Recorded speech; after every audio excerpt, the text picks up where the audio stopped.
नमस्कार दोस्तों, स्वागत है आपका माई स्टडी जोन में। अगर आप किसी भी कॉम्पिटिटिव एग्जाम्स की तैयारी कर रहे हैं तो आज की ये वीडियो आपके लिए बेहद महत्वपूर्ण है। आज हम जानेंगे बिहार के प्रमुख जलप्रपात के बारे में जो परीक्षा में अक्सर पूछे जाते हैं। तो चलिए बिना समय गंवाए शुरू करते हैं। सबसे पहले हम बात करते हैं कि बिहार में जलप्रपात कहाँ पाए जाते हैं।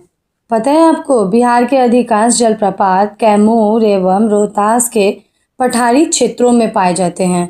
ये क्षेत्र मुख्यतः दक्षिण पश्चिमी बिहार में स्थित है और यहाँ की जो नदियाँ हैं जैसे कि कर्मनासा, दुर्गावती, सोन, बाणगंगा आदि पर ही जलप्रपात बना हुआ है। इन्हीं कारणों से कैमूर और रोहतास को बिहार के जलप्रपातों का घर भी कहा जाता है।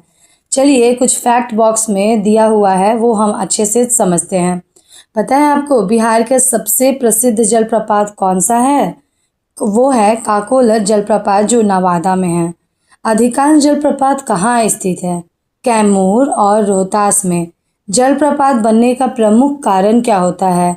इसका कारण होता है पठारी क्षेत्र और ऊंचाई और नदियों का प्रवाह। चलिए कुछ प्रैक्टिस एमसीक्यू सॉल्व करते हैं जिससे हमारी तैयारी और पक्की हो जाएगी। पहला क्वेश्चन है कि बिहार के अधिकांश जलप्रपात किस क्षेत्र में पाए जाते हैं? इसका उत्तर है कैमूर और रोहतास के पठारी क्षेत्रों में। दूसरा क्वेश्चन है कि बिहार के जलप्रपात किन नदियों से बनते हैं? तो इसका उत्तर है कर्मनाशा, दुर्गावती, सोन, बाणगंगा। ये सारी नदियां जलप्रपात बनाने में एक अहम भूमिका निभाती हैं। सबसे पहले हम बात करते हैं काकोलत जलप्रपात के बारे में। पता है आपको, ये बिहार के नवादा जिले में स्थित है। इसका जो स्रोत है वो वर्षा जल है और इसकी ऊंचाई लगभग 150 से 160 फीट तक है।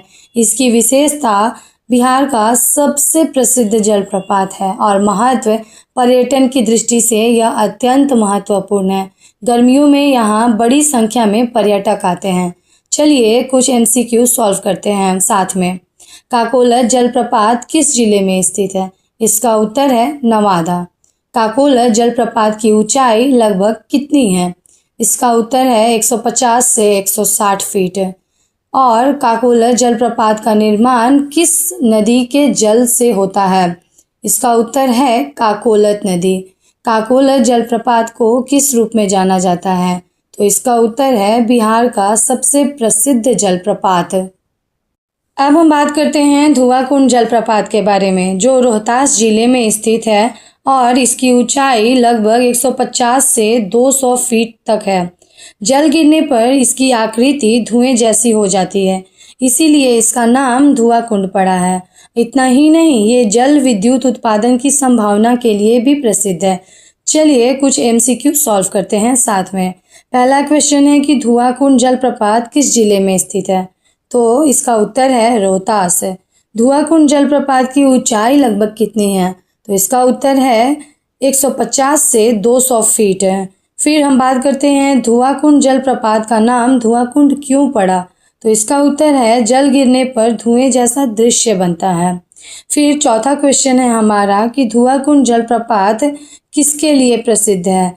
तो ये स्पेशली जल विद्युत उत्पादन की संभावना के लिए प्रसिद्ध है। बिहार के कुछ ऐसे जलप्रपात भी हैं जो धार्मिक महत्व के लिए प्रसिद्ध है। उनमें से एक है तुतला भवानी जलप्रपात। चलिए इसको और डीपली समझते हैं। तुतला भवानी जलप्रपात रोहतास जिला में स्थित है और ये करहर नदी पर है। इसकी ऊंचाई लगभग 60 से 70 फीट तक है। इसकी विशेषता जलप्रपात के पास में ही तुतला भवानी मंदिर स्थित है। यह धार्मिक आस्था और प्राकृतिक सौंदर्य का एक अद्भुत संगम है। महत्व तो हमने पहले ही बता दिया है आपको कि यह धार्मिक पर्यटन एवं प्राकृतिक सौंदर्य के लिए प्रसिद्ध है और इसका निकटवर्ती स्थान जो है वो धुआकुंड और मांझर कुंड है।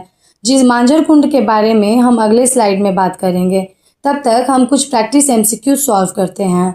तुतला भवानी जलप्रपात किस जिले में स्थित है? तो इसका उत्तर है रोहतास है। तुतला भवानी जलप्रपात किस नदी पर है? तो इसका उत्तर है करहर नदी पर है। तुतला भवानी जलप्रपात की ऊंचाई लगभग कितनी है? तो इसका उत्तर है 60 से 70 फीट।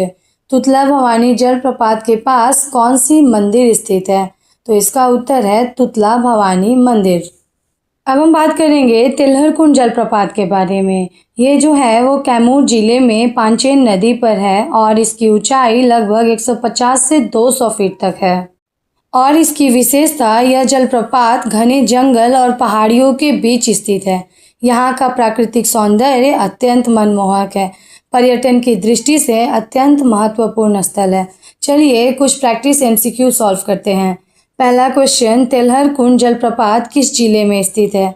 इसका उत्तर है कैमूर। हमारा दूसरा क्वेश्चन है, तिलहर कुंड जलप्रपात किस नदी पर स्थित है? ये पांचेन नदी पर स्थित है। तीसरा क्वेश्चन, तिलहर कुंड जलप्रपात की ऊंचाई कितनी है? इसकी ऊंचाई लगभग 150 से 200 फीट तक है। तिलहर कुंड जलप्रपात किस लिए प्रसिद्ध है? तो इसका उत्तर है प्राकृतिक सौंदर्य एवं पर्यटन स्थल के लिए प्रसिद्ध है। अब हम बात करेंगे मांझर कुंड जलप्रपात के बारे में, जो रोहतास जिला में कैमूर पर्वत क्षेत्र में स्थित है। इसकी ऊंचाई लगभग 120 फीट तक है और इसकी विशेषता, ये धुआं कुंड के पास स्थित अत्यंत सुंदर जलप्रपात है और इसका जल स्रोत प्राकृतिक झरना है। वर्षा ऋतु जुलाई सितंबर में ये सबसे ज़्यादा आकर्षक होता है। पर्यटन की दृष्टि से अत्यंत महत्वपूर्ण है। चलिए कुछ प्रैक्टिस MCQ साथ में सॉल्व करते हैं। पहला क्वेश्चन, मांझर कुंड जलप्रपात किस जिले में स्थित है? इसका उत्तर है रोहतास। मांझर कुंड जलप्रपात किसके निकट स्थित है? इसका उत्तर है धुआं कुंड। मांझर कुंड जलप्रपात की ऊंचाई लगभग कितनी है? इसका उत्तर है 100 से 120 फीट तक इसकी ऊंचाई है। और वर्षा ऋतु में मांझर कुंड जलप्रपात की विशेषता क्या होती है? तो इसका उत्तर है दृश्य अत्यंत मनमोहक होता है। चलिए नेक्स्ट स्लाइड में आगे बढ़ते हैं। अब हम बात करते हैं दुर्गावती जलप्रपात के बारे में। दुर्गावती जलप्रपात भी कैमूर जिला में ही स्थित है और इसका जो स्रोत है वो कर्मनासा नदी है। ये कर्मनासा नदी पर है। इसकी ऊंचाई लगभग 60 फीट है और ये बिहार के सबसे प्रसिद्ध जलप्रपातों में से एक है और ये पर्यटन की दृष्टि से अत्यंत महत्वपूर्ण भी है। चलिए कुछ प्रैक्टिस MCQ भी सॉल्व करते हैं। पहला क्वेश्चन है हमारा, दुर्गावती जलप्रपात किस जिले में स्थित है?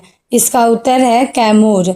दुर्गावती जलप्रपात की ऊंचाई कितनी है? तो इसका उत्तर है 60 फीट।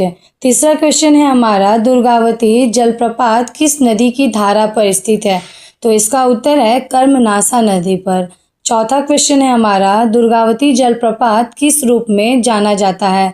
तो इसका उत्तर है बिहार के सबसे प्रसिद्ध जलप्रपात के रूप में। तो चलिए आज की इस वीडियो को यहीं पे हम खत्म करते हैं। यदि आपको ये वीडियो उपयोगी लगी हो तो वीडियो को लाइक करें, अपने दोस्तों के साथ शेयर करें और सब्सक्राइब करना बिल्कुल ना भूलें। फिर मिलते हैं आपसे अगली वीडियो में। तब तक के लिए धन्यवाद। जय हिंद।